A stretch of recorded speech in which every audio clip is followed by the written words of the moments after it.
जय मसीह की। मेरा नाम है पास्टर राजेश केदावी। सबका इस वीडियो में स्वागत हो। यीशु मसीह आपको और आपके फैमिली को आशीष करे और सुरक्षित रखे। भाई बहनों, आप सबको हैप्पी रेजरेक्शन संडे, सबको पुनरुत्थान रविवार की शुभकामनाएं। मैं आपको हैप्पी ईस्टर नहीं कहूंगा, मगर उसकी क्या वजह है ये संदेश में आपको मैं बताने वाला हूं। मगर जो सही नाम जो होना चाहिए इस दिन का वो है रेजरेक्शन संडे। और आप सबको रेजरेक्शन संडे की बधाइयाँ। भाई बहनों, यीशु मसीह जो है वो जी उठा है। वो क्रूस के ऊपर हमारे लिए, हमारे पापों के लिए उन्होंने बलिदान दिया। मगर 3 दिन के बाद जो है वो जी उठे। उनका जी उठना ये सबूत है कि हमारे सब पाप क्षमा हुए हैं। जो अतीत के पाप जो हमने किए हैं, जो वर्तमान के जो पाप है और जो भविष्य के पाप जो है वो सब क्षमा हुए हैं। मगर बहुत सारे मसीह भाई बहन को इसके ऊपर विश्वास नहीं है। उनको लगता है कि उनके पाप क्षमा नहीं हुए, उनके भविष्य के पाप क्षमा नहीं हुए, उनके वर्तमान के पाप क्षमा नहीं हुए। भाई बहनों, बहुत आवश्यक कि क्रूस का संदेश आपको जानना बहुत आवश्यक है। भाई बहनों, यदि आप यीशु मसीह के पुनरुत्थान के ऊपर विश्वास करते हैं तो इसके ऊपर भी विश्वास होना चाहिए कि आपके सब पाप क्षमा हो गए हैं। आप शापित नहीं है, आपके सब पाप क्षमा हुए हैं, आपको उद्धार मिला हुआ है। इसके ऊपर आपको विश्वास करना चाहिए। और यदि आप विश्वास नहीं करेंगे तो फिर कोई क्या कर सकता है। तो भाई बहनों, जैसे मैंने बताया कि मैं आपको हैप्पी ईस्टर नहीं कहूंगा, मैं जो हूं आपको हैप्पी रेजरेक्शन संडे कहूंगा। उसकी वजह क्या है? इसकी वजह यह है कि ये जो ईस्टर जो शब्द है, ईस्टर जो हम मनाते हैं, लोग बनाते हैं, ये यीशु मसीह के जो है, यीशु मसीह आने से पहले लोग मनाते थे। ऐसा नहीं है। बहुत सारे मसीह भाइयों की धारणा है कि यीशु मसीह जी उठने के बाद ये ईस्टर की प्रथा शुरू हुई। नहीं, ये गलत बात है। पहले से ही थे। तो ये जो है, ये क्यों मनाते थे? ये मनाते थे ईस्टर के लिए। अभी ये ईस्टर कौन थी? ये ईस्टर थी, ये देवी थी, goddesses of fertility, goddesses of war. ये ईस्टर थी और उसका दूसरा नाम था सेमीरामिस। भाई बहनों, जैसे कि आपको मालूम है कि जब ईस्टर की बात आती है तो अंडे की बात होती है, तो खरगोश की बात होती है। तो ये जो थे, जैसे कि मैंने अभी कहा, ये जो देवी थी, गॉडेसेस थी, ये गॉडेसेस ऑफ फर्टिलिटी थी। फर्टिलिटी का मतलब क्या होता है? उर्वरता की देवी। तो उसका जो निशानी थी, उसके निशान थे अंडे, जो कि क्या हमें बताता है? फर्टिलिटी बताता है। और बनी खरगोश। तो बहुत सारे मसीह को लगता है कि ये अंडे का मतलब ये कि यीशु मसीह जो है वो कब्र से बाहर आए, इसलिए ये अंडे जो है उसका मतलब ये नहीं है। उसका मतलब होता है फर्टिलिटी, जो कि ये जो देवी थी, उर्वरता की जो देवी थी, उसका वो प्रतीक था। भाई बहनों, आपको मालूम होना चाहिए कि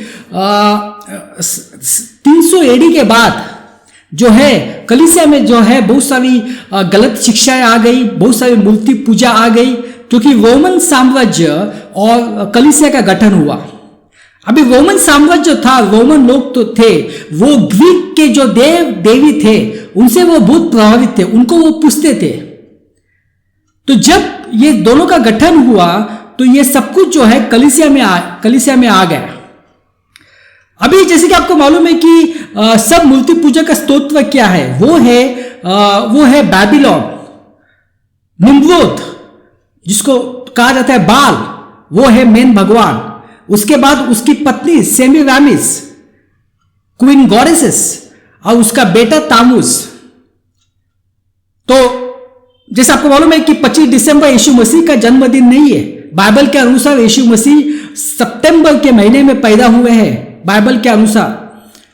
तो ये जो है, ये जो प्रथा थी, अभी ये ईस्टर की जो प्रथा थी, जो कि यीशु मसीह के आने से पहले थी, ये इसका मेन उद्देश्य क्या था? अभी देखो, बाल जो था वो मर गया, सेमीवेनिस का पति मर गया, और उसके बाद क्या हुआ कि ये तमूज को है, तमूज वो पैदा हुआ। तो ये सेमीवेनिस ने क्या कहा कि तमूज के रूप में बाल का पुनरुत्थान हुआ है, और इसलिए जो है वो ईस्टर मनाते थे, जिसको हम कहते हैं ईस्टर। और जब कलीसिया का और ये जो रोमन साम्राज्य का जब गठन हुआ, दोनों के बीच में दोनों का मिलन हुआ, तो ये सब कुछ आ गया। तो उन्होंने कहा कि ओके, मसीह जो है वो आप इस दिन को जो है आप यीशु मसीह के पुनरुत्थान के दिन मनाना, और आप जो है वो तो आप मनाते ही, जो देवी है उसके लिए आप तो मनाते ही।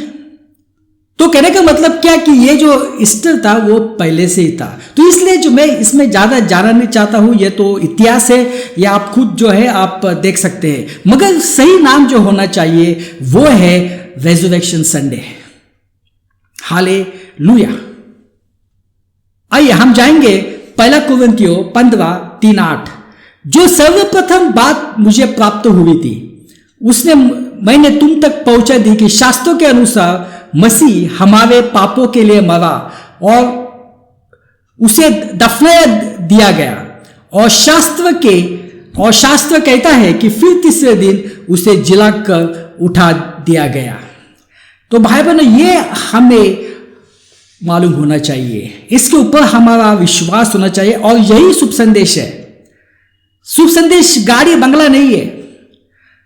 शुभ संदेश ये नहीं कि आप इतने पैसे डालोगे आपको गाड़ी मिलेगा, इतना होगा, ये सब कुछ ठीक है, एक जगह पे ठीक है, मगर वो सब संदेश नहीं है। आजकल के कलीसिया में सिर्फ यही शुभ संदेश है, कैसे अमीर बन सकते हैं, कैसे गाड़ियां आ सकती है, कैसे ये आ सकते हैं, मगर शुभ संदेश क्या है? शुभ संदेश ये कि यीशु मसीह हमारे पापों के लिए मारा गया, हमारे पापों के लिए, जो पाप हमने किए उसके लिए मारा गया, उसको दफनाया गया, और 3 दिन के बाद वो जी उठा। भाइयों बहनों, इसको ही शुभ संदेश कहते हैं। यदि आप विश्वास करते हैं तो आपका उद्धार हुआ है। मगर आप लोगों में मेरे पापों की क्षमा नहीं हुई है, मेरे वर्तमान के पाप मुझे जाके किसी को बताने पड़ेंगे, मेरे भविष्य के पाप नहीं, तो आप यीशु मसीह के पुनरुत्थान के ऊपर विश्वास नहीं करते। यीशु मसीह का पुनरुत्थान सबूत था कि हमारे सब पाप क्षमा हो गए हैं। जो शिक्षा जो हमें मिलनी चाहिए थी वो यीशु मसीह ने ले ली, और जब वो पुनरुत्थान हो गए तो यीशु मसीह में हम पुनरुत्थित हो गए, यीशु मसीह में हम मर गए, और यीशु मसीह में हम 3 दिन के बाद हमारा पुनरुत्थान हुआ। हालेलुया। तो भाई बहनों, यही शुभ संदेश है। और यदि आप किसी को शुभ संदेश देना चाहते हैं तो ये संदेश आपको देना चाहिए। यदि आपके घर पे किसी का उद्धार नहीं हुआ है तो ये शुभ संदेश है, और यदि ये शुभ संदेश के ऊपर विश्वास करेंगे उनका उद्धार हो जाएगा। भाई बहनों, शुभ संदेश का संदेश बहुत सिंपल है, मगर लोगों ने उसको बहुत टफ बनाया है, बहुत कॉम्प्लिकेटेड बनाया है। आपको ये करना पड़ेगा, वो करना पड़ेगा, उधर जाना पड़ेगा, ये करना पड़ेगा। नहीं, ये सुसमाचार है। हालेलुया। पढ़ जाएंगे 1 कुरिन्थियों 15:21। क्योंकि जब एक मनुष्य के द्वारा मृत्यु आई तो एक मनुष्य के द्वारा ही मृत्यु से पुनः जीवित हो उठना भी आया। क्योंकि ठीक वैसे ही जैसे आदम के कर्मों के कारण हर किसी के लिए मृत्यु आई, वैसे ही मसीह के द्वारा सबको फिर से जिला उठा जाएगा। देखो, आदम जब आया, आदम के कर्मों के कारण इस धरती पे पाप आया, पाप से मृत्यु आई, पाप से शाप आ गई, पाप से बीमारी आ गई। ये सब कुछ जो आ गया पाप के वजह से आ गया।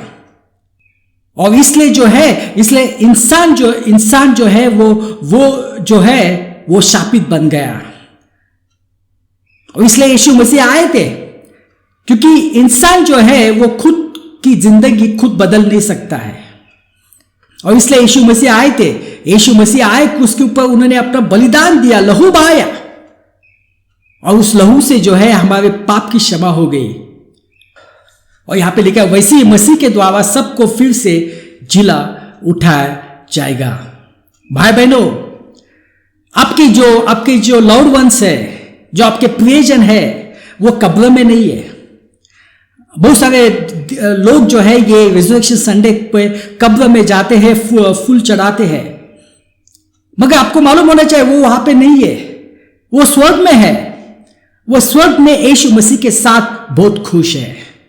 कब्र में क्या है? उनका शरीर है, मगर वो तो पहुंच गए हैं स्वर्ग पे। भाइयों बहनों, आपकी जो मृत्यु स्थितियां हैं आपके जीवन में, उसको पुनर्जीवित किया जाएगा। हो सकता है कि डॉक्टर ने कहा कि आप जो है ज्यादा दिन तक जी नहीं सकेंगे, आपका कैंसर फैल रहा है, आपका जो किडनीज है वो किडनीज ठीक से काम नहीं कर रहा है, आपका लीवर ठीक से काम नहीं कर रहा है, आपका लंग्स ठीक से काम नहीं कर रहा है, आपका हार्ट ठीक से काम नहीं कर रहा है, आपका आंख ठीक से काम नहीं कर रहा है, आपके कान ठीक से काम नहीं कर रहे हैं, आपके पैर ठीक से काम नहीं कर रहे हैं, आपके हाथ ठीक से काम नहीं कर रहे। भाई बहनों, मैं आपको बताता हूं, यदि आप इस वचन के ऊपर विश्वास करेंगे कि यीशु मसीह जो है वो आपकी जो मृत्यु परिस्थितियां है उसको वो पुनर्जीवित करेंगे। और यही हमें यीशु मसीह में हमें जो है आशा है। चाहे कुछ भी हो, यीशु मसीह जो है उस परिस्थिति को पुनर्जीवित करेंगे। यीशु मसीह हमें नया जीवन देंगे। इसलिए जो मर गए हैं वो मरे नहीं है, वो जीवित है। और बहुत सारे लोग जो है वो मौत को देखने नहीं वाले हैं, क्योंकि गुप्त आगमन कभी भी हो सकता है, और जब गुप्त आगमन होगा तो जिंदा ही हम ऊपर जाएंगे। इसे बाइबल कहते हैं यदि आप यीशु मसीह के ऊपर विश्वास करेंगे तो आप कभी नहीं मरेंगे। बहुत सारे लोग इसके ऊपर विश्वास नहीं करते हैं, मगर यह सच्ची बात है। चाहे कुछ भी स्थिति हो, आपको लगता है कि जीवन में कुछ आशा नहीं है, कुछ नहीं हो रहा है, मगर जब आप यीशु मसीह के पास आएंगे, हालेलुया, जो भी चीज आपको लग रही कि वो अभी चली गई है, वो सब वापस आने वाली है। अब डॉक्टर कहता है कि लंग्स चले गए, यीशु मसीह आपके लंग्स में जान डाल देगा, आपके फेफड़ों में जान डाल देगा। यदि आपका हार्ट काम नहीं कर रहा है, यीशु मसीह आपके हार्ट में नया जान डाल देगा। हालेलुया। भाइयों बहनों, यही जो है पुनरुत्थान संडे का, रेजरेक्शन संडे का मैसेज है। चाहे कुछ भी हो, आपको जीवन मिलेगा। आपको मौत नहीं मिलने वाली है, आपको जीवन मिलने वाला है। क्योंकि जब आप यीशु मसीह में आते हैं तो हम मौत से जीवन में आते हैं। हालेलुया। आइए हम प्रार्थना करते हैं। पिता परमेश्वर, धन्यवाद देते हैं यह समय के लिए। यह सब प्रार्थना यीशु मसीह के नाम से करता हूं, आमीन।